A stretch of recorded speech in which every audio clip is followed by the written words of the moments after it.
This musical instrument was purchased at a garage sale and originally belonged to the guest's grandfather. It's called a mandolin, a stringed instrument from the lute family, typically played with a pick. One of the most remarkable features of this instrument is its unique back. The wonderful thing about it is what he used for the backing of the piece.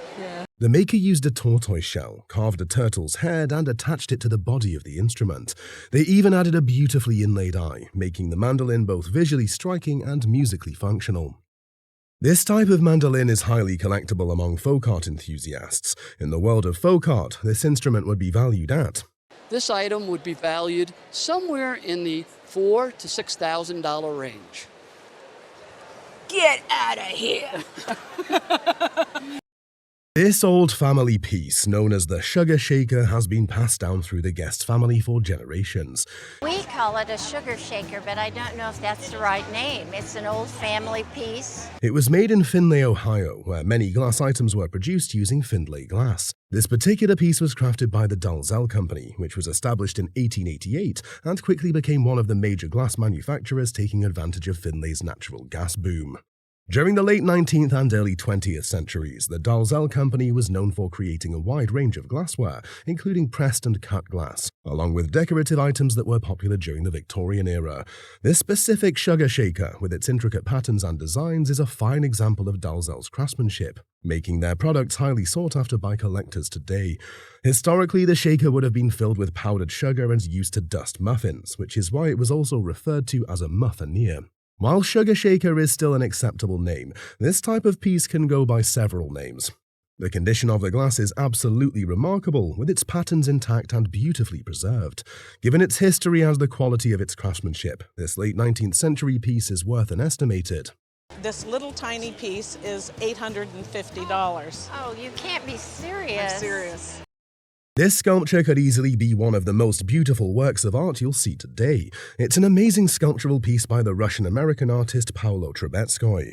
Interestingly, Paolo was a Russian prince with a deep passion and expertise in sculpting. So sometimes he's called Paolo Trubetskoy, which is how this piece is signed. And he worked in the United States about 1915 till 1920. He was described as the most astonishing sculptor of modern times by the famous playwright and critic George Bernard Shaw. Paolo's sculpting expertise can be attributed to his studies with many successful artists. He studied in Italy at the end of the 19th century. This bronze sculpture confirms his remarkable attention to detail. It also gives the impression that the figure in the sculpture is singing. Achieving this level of detail in a bronze sculpture is difficult, and it speaks volumes about Paolo's artistic skill. But this piece has a very impressionistic look. You can see the way it was modeled, either in clay or in wax. Although one of the fingers is missing, for an artist like Paolo, this minor flaw doesn't detract from the overall value. Thus, at a suitable auction, this beautiful Bronco Buster sculpture would fetch Is worth between $15,000 and $20,000. Are you serious? Oh my gosh! This doll was inherited by the guest from her great-aunt, who was born in Oakland in 1909. The doll's dress, petticoat, and socks are original, though its shoes have deteriorated over time. Made by the German company Kammer and Reinhardt around 1917. It will be marked on the back of the head with a number, and that number signified the model or the style of the face, and this is a number 117. The doll is known for its serene face, with a closed mouth instead of open with teeth, making it special. Its body is made from composition and wood, a mixture of sawdust, glue, and other materials. The original mohair wig is slightly matted, but can be restored. Measuring around 26 inches, the doll is valued at between $3,500 and $4,500. That's nice. Yeah. The appraiser advised the guest to keep the doll, calling it a treasure. Cartoons not only entertain, they bring the spirit and culture of their time to life. A stunning collection of local interest cartoons was found in a Birkenhead attic. Passed down from the owner's stepfather, these pieces link to the historic Argyle Theatre. Opened in 1868, the theatre was run by 3 generations of the same family. I don't know very much about them at all, to be honest with you. Legends like W.C. Fields, Laurel and Hardy, and even George Formby performed there. Formby was famously booed off stage. The cartoons capture the theatre's charm, with one humorously showing the Mersey Tunnel to Birkenhead and the Argyle. The Argyle also pioneered moving pictures, thrilling locals with their first films. You know, they're digging a tunnel here, and it's titled Mersey Tunnel to Birkenhead and the Argyle. So it was obviously a real destination. Sadly, it was bombed in 1940 and never reopened, and later demolished in the 1970s. Signed by artist Tunney, these 1930s cartoons feature 10 original works. This attic treasure is an exciting piece of Birkenhead's entertainment past. While examining the condition of the item, the appraiser said, With regards to value, you're probably looking at a price in the region of about £300 to £400. But there are... That's awesome. Thank you. A rare inscribed copy of an influential American poet, hidden away for generations, made its way to the show. Originally belonging to the guest's mother-in-law, it was discovered among her belongings. My mother-in-law was a member of the Daughters of the American Revolution, and she had a lot of interesting books. Walt Whitman, an American poet, essayist, and journalist who always self-published his works. This book, titled Memoranda of War, was crafted in 1875-76, and he was sort of a revolutionary poet in the way of the type of poetry he was writing. Camden. It showcases Whitman's revolutionary poetry style. Memoranda offers a glimpse into the American Civil War era. More importantly, it has a personal inscription to a fireman, assumed to be great-uncles of the guest mother-in-law.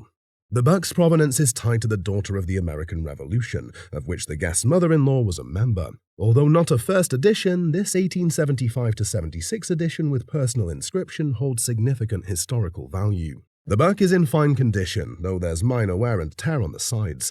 This family treasure underscores the importance of preserving historical artifacts. My husband's family lore was this Walt Whitman book, and we were always told, well, if you ever need any money, there's always the Walt Whitman book. The personal inscription elevates the rarity, making this book truly unique, with an estimated price of... Retail, it would be more a $10,000 to $12,000 book. Really? And that's even being a little bit on the conservative side. If you don't mind, I'm gonna cry. My mother-in-law's been dead for a while, and I just feel like I've justified her. Although it's an antique item, this toy train would be a dream for many children to have. This is because it's a rare steam-powered train made by the Beggs Machine Company. I got that from the Passaic County Historic Society, which also has one of these trains, but they also had the instructions, which I do not have. The train's origins can be traced back to the beautiful state of New Jersey. Interestingly, the train was made in 1885 and was quite an expensive set to own in its day. It served as one of the earliest sets of steam-powered toy trains introduced in the 1870s. Interestingly, despite being one of the early sets, the train is still in fine, crisp condition. We can see that its cars are made of lithographed paper, which makes the train even more appealing. Very interesting aspect is it has this 8-wheel tender, and it also has the original coal load.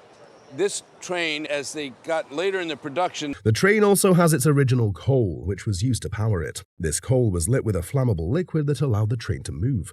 Since it's an early steam-powered piece, the train at a suitable auction would fetch...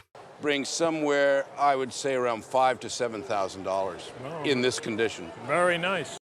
There's an undeniable energy in this sculpture that strikes you immediately. The guest who brought this piece onto the show received it as a gift from his father-in-law. This item was crafted from bronze and was made by Eugene Lansouret. Lansouret was a Russian graphic artist, painter, sculptor, mosaicist, and illustrator. And he was born in Russia, but he actually studied in Paris. He was born in the 1840s and he died in the 1880s. So he spent most of his career in Paris, and he was known for doing these Russian subjects. Near the base of the sculpture, we can see the sculptor's name written in Russian, which helps authenticate the piece. Furthermore, the title of this majestic sculpture is Warrior Svyatoslav, depicting a figure from medieval Russia. Svyatoslav was the Prince of Kiev from 945 until his death in 972. He is known for his relentless campaigns in the east and south, which led to the collapse of two major powers in Eastern Europe. Striking a majestic pose on top of a horse is the figure of Svyatslav. With very detailed outlines and uniform, there's an inscription at the bottom of this sculpture, written in Russian. We can observe some green coloration on the neck of Svyatoslav, which is due to the corrosion of the copper element. There is a huge interest in Russian art among Russians, and despite the minor wear visible on this piece, it is estimated to be worth In the range of $120,000 to $130,000. Wow. Starting as an inspector at North American Aviation, he advanced to engineer and purchased a $40 jacket after the Apollo 1 tragedy while on the launch team. This archive likely contains items from the Apollo missions to the moon. The jacket, worn by ground crew, features an Apollo patch symbolizing NASA's moon exploration. To the right of the jacket is a scale model of the Saturn V rocket with the Apollo Command or Service module. The Saturn V was a massive rocket for Apollo, over 360 feet tall and generating 7.5 million pounds of thrust. He captured 15 astronaut signatures on the capsule portion of this item. This model miniatures the engineering feats of space travel. The rescue arrow likely comes from an Apollo capsule or recovery equipment for splashdown. The serial number is 107, referred to as such until it arrived at the Cape and became Apollo 11. These NASA Apollo archive items highlight the human effort and technology of the Apollo missions. Acknowledging its role in space exploration, the appraiser valued the item. Would be between $53,000 and $85,000. That's amazing. This exquisite piece is an Irish glass commemorative decanter from around 1815, combining historical symbolism and craftsmanship. It was gifted to the guest by her mother at the turn of the century, adding personal value to its historical significance. The decanter features George Washington's initials on one side, reflecting American patriotism. On the other side, it bears the image of an American eagle and the word liberty, both prominent symbols of freedom. It has an American eagle and the word liberty, but it is not American glass. Despite these American motifs, the decanter is not of American origin but Irish glass, demonstrating the influence of American ideals abroad during that era. It is Irish glass. The craftsmanship is remarkable, with intricate engraving that highlights the skill of Irish glassmakers, who were renowned for their work in the early 19th century. Furthermore, the decanter's clear, polished surface has preserved its beauty remarkably well for its age. It likely belonged to a set or was used for formal occasions, indicating that it was more than a simple utilitarian piece. Given the rare combination of Irish glass with American patriotic elements, it holds significant historical value. If this piece were brought to auction today, due to its exceptional craftsmanship, age, and unique transatlantic symbolism, it could command a considerable price of. I would say $1,000 to $1,500 conservatively. Wow. Great. And the misspelling of independence, is that interesting? That's just because somebody didn't know how to spell it. We have here an amazing masterpiece that challenges the eye, difficult to determine whether it's a vase or a bowl. However, it is formally referred to as a vessel. This beautiful piece originates from Ohio and was produced by the Weller Pottery Company, a well-known American ceramics manufacturer. The vessel is dated between 1900 and 1910, a period when Weller pottery gained prominence for its innovative and artistic designs. What makes this piece particularly rare is the mark underneath it, Lou Welser Weller. Lou Welser is the name of this line. Lou Welser is usually a brown glazed piece. The Lou Welser line, introduced by Weller Pottery, was traditionally known for its brown glazed surfaces, often adorned with floral motifs or portrait designs. However, this vessel is exceptionally unique because it features a deep blue glaze, a rare departure from the usual brown hues. Finely painted with delicate white violets, it stands as a stunning example of early 20th century craftsmanship and artistic flair. The combination of its unusual color, exquisite floral detailing, and the Lou Welser mark makes it highly collectible. In today's auction market, this rare piece would likely fetch a significant price, driven by its beauty, condition, and its historical significance within American pottery traditions. A conservative estimate places its value at. The value of this is about $1,000. No way. Way. 1,000? Yes, ma'am. Oh my gosh. Can we put it down carefully? I'm a professional. Wow. This is a beautiful Chippendale turret-top gaming table, purchased by the guest's grandmother at an estate sale. Well, we'll never know precisely why your grandmother bought the table. Made in Philadelphia, it is dated to around 1750, a period when such pieces were crafted for the wealthy elite. Probably about 1760.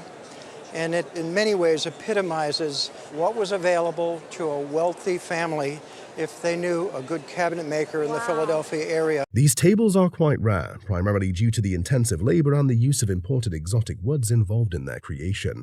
Skilled artisans would have meticulously carved this piece, showcasing elaborate craftsmanship. The turret refers to the rounded corners, adding elegance to the design, and the cabriole legs are intricately carved with acanthus leaves, a hallmark of the Rococo period.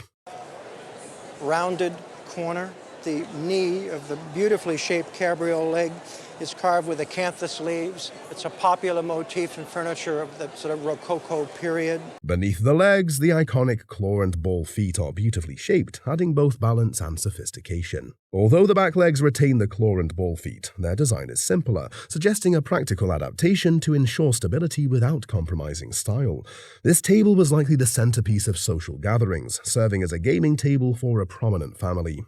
Its underside shows signs of patina, which indicates authentic aging, and the side panels remain untouched, maintaining their original finish.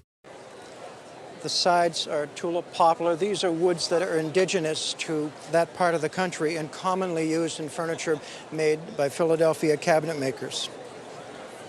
Constructed from fine mahogany, this piece reflects the elegance of 18th century American furniture design. On the underside of the table, where the glue blocks, and you save them, thank goodness, where the glue blocks have fallen off and you see a distinct lack of oxidation. If this table were to come up for auction today, given its provenance, craftsmanship, and historical significance, it would command a substantial price of. The table is worth in the area of probably $250,000 to $350,000. Oh my gosh. The guest presented a diamond ring to the show, which her grandfather had gifted to her grandmother at their 1935 wedding. While her grandmother deeply loved her husband, she had always felt embarrassed by the small size of the diamond. Later, after inheriting some money, she decided to buy the largest diamond she could afford. The guest had received the ring from her grandmother in 1996. He mentioned that her grandmother had stored the ring in 2 bags, secured with a safety pin, and it had only been worn twice in the past 25 years. The appraiser confirms that the stone was a genuine diamond. It weighed around 3.5 carats and was set in a good quality platinum mount from the period. The emerald-cut diamonds on the sides enhanced the overall look of the ring but didn't add much value. The appraiser estimated the diamond's color to be K or L and its clarity to be in the SI1 or SI2 range, with slight inclusions. The guest was overwhelmed and emotionally moved by the retail value of the ring. We estimate that a retail value is probably at least $40,000. What? Oh my gosh, I had no idea. Folk art is known for emphasizing simplicity, originality, and cultural significance. Step into the world of folk art, where simplicity meets elegance with this stunning Massachusetts carving. We are presented with a 19th century folk art carving, treasured by our guest for many years. One of the best carvings we've seen here in a long time. Acquired in the early 1960s from her grandmother's attic, this piece has a spare quality, featuring dry paint and distinctive details, including the condition of its hair. It's a doll made by a sailor, with inscriptions that confirm its origin. It says on it that it's 160 years old from Cape Cod. The carving's elegance and simplicity make it a true masterpiece. Its preservation in original condition highlights the beauty of folk art's imperfections. If this were to be priced as a sea captain's doll, it would have a value of. It would be worth $2,000 to $3,000. However, as a piece of folk art sculpture, its value increases too. Probably $8,000 to $12,000. Oh my God. It's a great. A dazzling diamond ring with a royal connection stuns everyone. This exquisite piece bears the name of George Heriot, jeweler to King James I. Heriot, known as the Jingling Geordie, also lent money to the royal family. The ring features beautifully cut rose-cut diamonds with flat backs and sparkling facets. Its silver collet settings, typical of the late 17th century or early 18th century, hold the stone securely. Though there's mystery surrounding its exact origin, the ring came through descent in the family. If confirmed as a Georgian ring, at the auction the appraiser valued it at £1,500 to £2,000. In terms of value, if it turns out that it isn't George Heriot and it's a Georgian ring, then we'd be looking at an auction estimate of £1,500 to £2,000. However, if it's linked to George Heriot himself, its value could rise to £6,000. Whether Georgian or royal, this treasure's beauty and history make it truly remarkable. Hidden in the eaves of a garage, a mysterious root sculpture lay undiscovered for years. And believe it or not, it was in the home that was purchased in the eave of the garage. For several years, we never even realized that it was there. Our guest later found it, and this discovery sparked joy. This folk art piece was crafted between 1890 and 1900. The artwork blends roots, snakes, birds, cats, and a bird's head in a mesmerizing design. This sculpture captivates and intimidates with its eerie beauty. Spooky trees. Yes. In the old tales. It fascinates me. It drives me crazy. Its weathered finish and intricate details evoke mystery and fascination. As a piece of folk art, this root sculpture stands as a rare treasure. The creator's skill transformed ordinary materials into something extraordinary. Although it has wear and tear on it, which adds character, testifying to its age. At auction, this captivating root sculpture, with its detailed features, is estimated to fetch Would be $30,000 to $50,000. That's incredible. That's really welcome news. At first glance, most people would think the origins of this teapot are from Asia. This assumption is due to the fish's design on its surface and its expert craftsmanship. Thankfully, its origins are indeed from the Asian country of Japan. We can identify it as a Japanese-crafted teapot thanks to the many subtle details it showcases. Typically, most Asian teapots are not glazed. Instead, tea oils are used to give them a natural shine. However, from the appearance of this beautiful teapot, you can tell the glaze was expertly applied. The teapot is made from a mixture of cobalt and copper. Interestingly, these elements are what give the teapot its unique pink and blue shine. Teapots like this have been an integral part of Asian culture for thousands of years. Interestingly, this particular teapot was crafted by the famous Japanese potter Makuzu Kozan. Given its beauty and craftsmanship, this Japanese teapot would likely fetch an auction price of, for insurance purposes, let's try about $14,000. Wow. Hidden treasures often go unnoticed, even when right in front of us. A forgotten silver tea set was one such discovery. The set had been part of an elderly neighbor's belongings, sold as she prepared to move into retirement. It was in a cardboard box wrapped in cellophane with rubber bands on it that were so rotted they were falling off, and it was pitch black, so... It was stored in a dusty box, wrapped in old, decaying cellophane, its silver tarnished and blackened.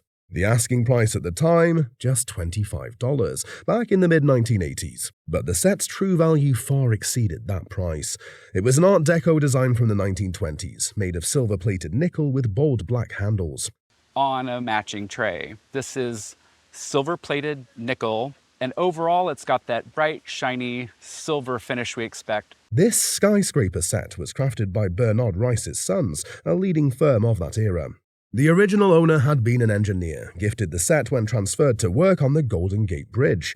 Today, its auction value is estimated at $15,000 to $25,000. Even more surprising, the insurance value stands at $40,000.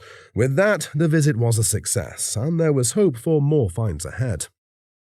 A poster at a bus stop was being taken down. The worker revealed that these posters were usually discarded after their use.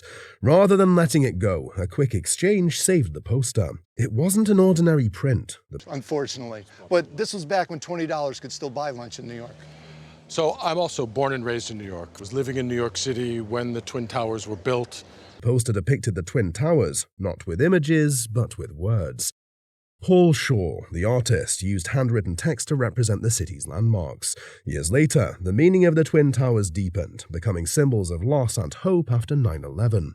That discarded poster turned into something greater, a powerful reminder of New York's enduring spirit.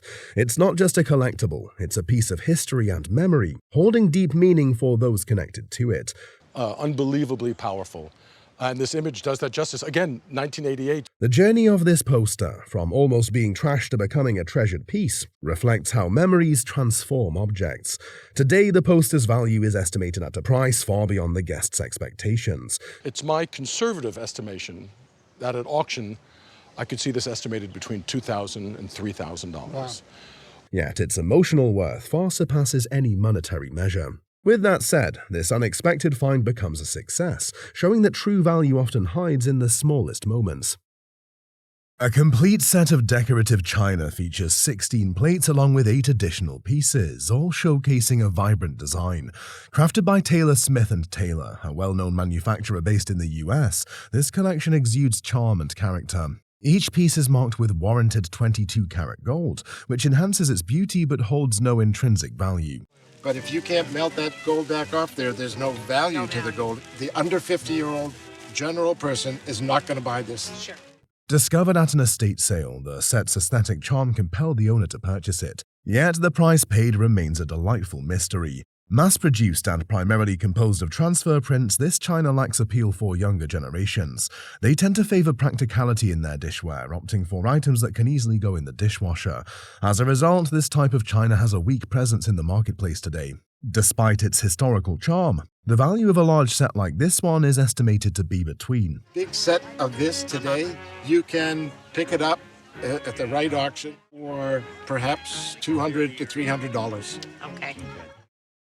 Centered prominently is a breathtaking necklace, showcasing the masterful skills of tribal artisans. According to the guest, they were owed a debt, which was settled by accepting this necklace as a payment, after being offered a choice between company shares or jewelry. The necklace's design suggests it's a 1970s Navajo-made piece, possibly originating from Gallup, New Mexico. The Navajo Nation, also known as the Dene, meaning the people in Navajo, is the largest Native American reservation in the United States, covering over 27,000 square miles in Arizona, New Mexico, and Utah. The Navajo people have a rich and complex history that dates back to the 14th century. Originally nomadic hunters and gatherers, they adopted farming and sheep herding from the Pueblo people. The Navajo were known for their skilled horsemanship and warrior culture. This vintage treasure embodies the 1970s taste for oversized, dazzling jewelry that made a fashion statement. It was a trend of its time. The precision of the beads suggests they were produced by machinery rather than human hands. Moreover, the turquoise lacks the richness and depth typically associated with high-quality stones. In terms of value, a wonderful necklace like this would be valued in the range of It would probably bring a value of around $1,500 to $2,500, but it's just a wonderful example. This is a 1908 Belmont trophy purchased for $5,000 at an antique show in Louisville in 1971. Based on research, the August Belmont trophy is a different piece created by Tiffany & Co., supposedly designed by a gentleman named Paulding Farnham. However, Farnham only crafted trophies until 1907, suggesting he was not responsible for this 1908 piece. The maker of this trophy remains unknown, though their identity might be uncovered in the Tiffany archives. When the trophy is tilted, a mark at the bottom reveals the initials of the Tiffany factory director at the time. Tiffany put an initial on the bottom of each piece of silver made during the tenure of whoever was the director of the factory. The letter M corresponds to John C. Moore II, who took over management of the factory in 1907 and held the position for several decades. One remarkable feature of this trophy is that aside from being an exquisite piece of presentation silver related to horse racing, it's also functional. When opened, it reveals itself as a humidor designed to store cigars. The copper lining adds an element of crossover collectability. And it has great crossover collectability. Not only is it a wonderful piece of Tiffany silver that would appeal to Tiffany collectors. Additionally, it comes with its original presentation box, which bears the Tiffany & Co. maker's emblem on the inside. And we know it's the original presentation box because it has the Tiffany & Company maker's emblem on the inside. Nice. This piece would appeal not only to Tiffany collectors, but also those interested in cigars and equestrian memorabilia. It is exceptionally heavy, likely weighing over 200 ounces, a substantial amount of silver. As a Tiffany creation, arguably one of the finest silver manufacturers of the era, this item is valued at approximately Might bring between $30,000 and $40,000 in today's current auction. Wow, that's amazing. This guest presents these identical pieces of ceramic inherited from her father's family. They came from my father's family, and I'm not 100% sure where they came from. The piece comes with a note from her grandmother stating that they are Worcester and from the Dr. Wall period of Worcester. The Worcester Porcelain Company, founded by Dr. Don Wall in 1751 in Worcester, England, was one of the oldest and most renowned porcelain manufacturers in the country. The first period of the Worcester Porcelain Company, known as Royal Worcester, was incorrectly referred to as the Dr. Wall period, which is not historically accurate. We kind of stopped using that term because it's not quite accurate. Dr. John Wall was there, but the first period, as we can define it, is a little different in date. Royal Worcester is one of the most renowned and prestigious porcelain manufacturers in the world, with a legacy that dates back to 1751 in Worcester, England. The company was at the forefront of bone china innovation, with their pieces which were known for being thin yet durable, an important quality for collectors. Unlike these pieces, First Period Worcester has a deep cobalt blue colour, as seen in the background, but what's missing is the subtle scale pattern evident in Royal Worcester. The style of these pieces is also not quite Worcester, as the design and crafting of the handle are incorrect. Additionally, First Period Worcester is made of a different kind of porcelain known as soft paste porcelain, while these pieces are made of hard paste porcelain.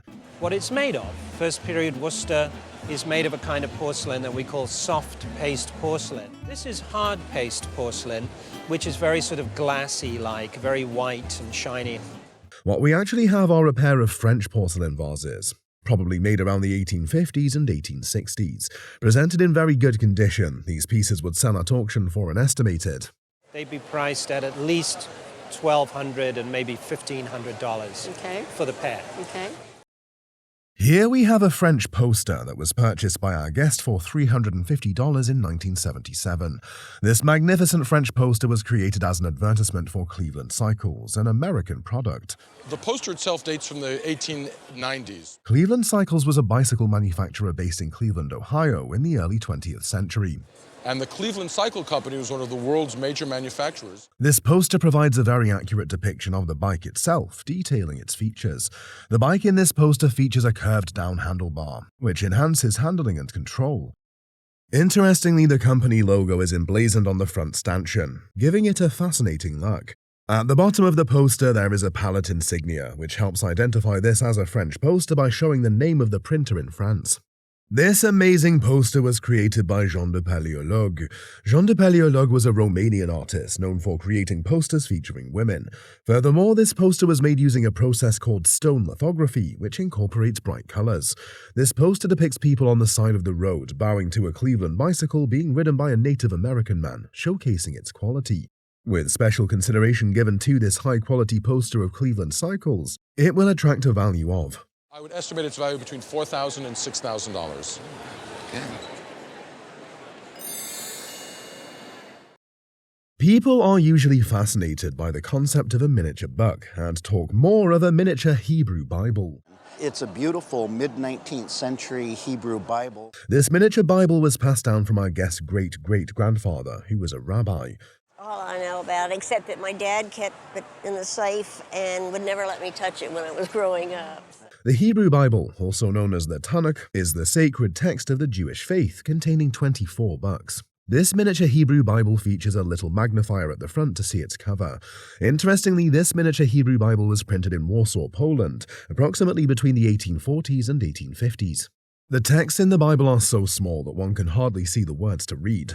Miniature bookmaking such as this requires great skill and patience to produce, as every aspect of this bookmaking must be scaled down to fit the format. People for ages have been charmed by the concept of having bucks made in such small sizes. This process involves a combination of traditional bookmaking techniques and specialized methods to accommodate their small sizes. Based on the unique nature of this miniature Hebrew Bible, it will command a price of Retail, it would be worth approximately $1,000. I thank you so much. This is a tea cozy that she purchased on Portobello Road in London about 5 or 6 years ago. This Iroquois beaded tea cozy exemplifies indigenous craftsmanship and cultural blending.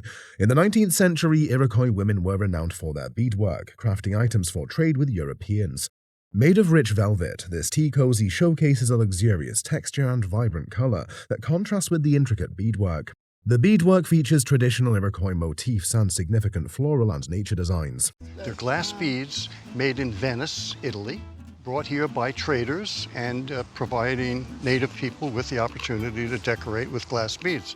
Tea cozies like this were made for tourists, with Iroquois women selling beaded items. The flowering tree motif symbolizes growth, life, and interconnectedness in Iroquois art. This is a star device, a stellate symbol reflecting the upper world and the powers of heaven. Intricate craftsmanship impressed the appraiser, valuing the item.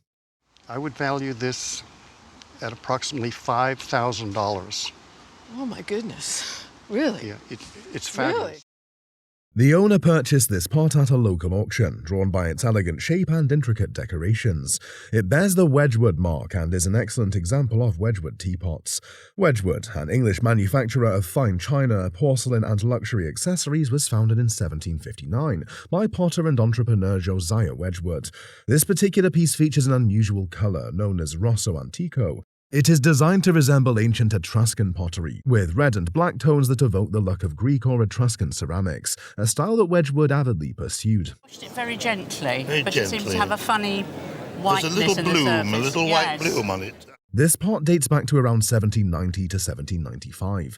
It has a slight white bloom from cleaning and some minor staining, but remains in excellent condition. In retail, it would fetch over. I think probably we're pushing towards and perhaps above £2,000. Good Lord. The guests brought in a lovely set of medals, along with other unusual items and a photograph. Among the items are a Knight Bachelor Badge, a Companion of the Order of the British Empire, Civilian Division, and a Membership Medal of the British Empire. The medals also include a 1939 to 1949 Defence Medal, the 1953 Coronation Medal, and a particularly notable one, the George Medal. The George Medal is one of the highest recognitions for bravery, second only to the Victoria Cross. This collection suggests that the man in the photograph, who was the original owner, must have been an honourable and courageous individual. He was responsible for defusing letter bombs sent to the government during and after the Second World War. Research indicates that he once visited a site where a letter bomb had exploded, witnessing its devastating effects firsthand. Nevertheless, he remained committed to his duty of bomb disposal, a testament to his bravery. Most details of his professional life were unknown to his family members, likely due to the confidentiality surrounding his work during and after the war. The George Medal, awarded for bomb disposal, is highly coveted as bomb defusal is one of the most dangerous roles one can undertake. If this collection were to come up for auction, a collector would likely be eager to purchase it for £6,000 and £8,000 for them. Okay. This sculpture of Buddha has an amazing history that brought it to the Antique Roadshow. Discovered by three friends, the tiny bronze statue has been confirmed as an ancient relic from the Chinese Ming dynasty. Its discovery has led to intriguing implications, suggesting that Chinese sailors may have reached Australia centuries before European explorers. The sculpture depicts the infant Buddha portrayed in child form, which is significant in various ceremonies celebrating Buddha's birthday. During these ceremonies, practitioners pour purified water or tea over the statue's shoulders, and the bronze material is ideal for such rituals as it withstands damage. Notably, the statue is approximately 6 inches tall and features intricate details, such as delicate facial expressions and finely crafted robes, which highlight the artistry of the Ming era. The statue's surface is smooth, with a rich patina that reflects its age, adding to its aesthetic appeal and historical significance. The craftsmanship not only reflects the artistry of the Ming dynasty, but also carries cultural significance, further enhancing its value. The combination of its age, historical context, and artistic merit makes it a valuable addition to any collection.